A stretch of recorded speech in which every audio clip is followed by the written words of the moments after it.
তোমাদের মনে প্রশ্ন আসতেই পারে যে আমরা বিদেশে কি মাছ খেতে পাই, পেলেও কী ধরনের মাছ পাওয়া যায়। চলো তোমাদেরকে ঘুরিয়ে নিয়ে আসি। হ্যালো এভরিওয়ান, আমি Amit. Welcome back to Bongs in Cleveland. আজ আমরা যাব বাংলা বাজারে। এই দোকানটা আমাদের বাড়ির থেকে 45 মিনিটস দূরে। এটা একটা বাংলাদেশি দোকান। এই দোকানে বিভিন্ন ধরনের দেশীয় মাছ পাওয়া যায়। তার সাথে পাওয়া যায় ফ্রোজেন পাট শাক, কাঁঠালের বিচি, কচুর লতি, জলপাই, শাপলা এইসবও।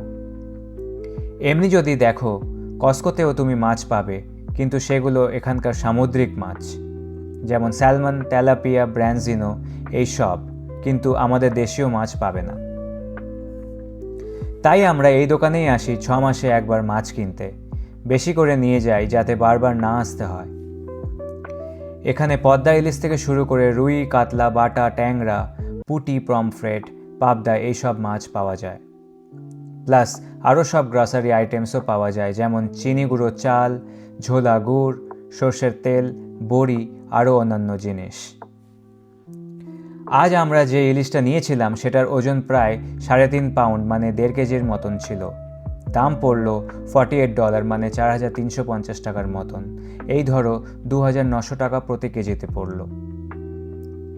তারপর আমরা আরেকটা 3 কেজি ওজনের কাতলা মাছও নিয়েছিলাম। সেটা আমাদের পড়েছিল $26 মানে 2,350 টাকার মতন।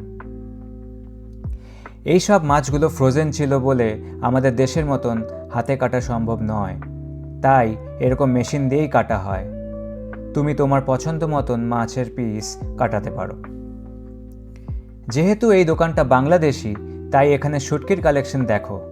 একটা ফ্রিজ ভর্তি শুধু শুটকি দিয়েই।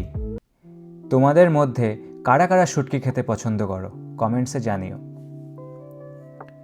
ভাবতে অবাক লাগে যে দেশে আমাদের মাছ এত সুন্দর করে পরিষ্কার পরিচ্ছন্ন অবস্থায় বাড়িতে নিয়ে আসি আমরা, আর এখানে মাছ রান্না করার আগে ফ্রিজ থেকে বের করে রেখে আঁশ ছাড়িয়ে তারপর রান্না করতে হয়। কি যে কষ্ট, কি আর বলি। কিন্তু এখন জানো তো, অভ্যাসে পরিণত হয়ে গেছে। যাই হোক, বিদেশে দেশীয় মাছ পাওয়া যাচ্ছে, এর থেকে বেশি আর কি এক্সপেক্ট করতে পারি বলো? তবে তোমাদের কি মনে হলো, মাছের দাম কি খুব বেশি এখানে? কমেন্টসে জানিও। ওকে, আজকের ব্লগ এই পর্যন্তই। পরের ব্লগে আবার দেখা হবে। Take care guys, by.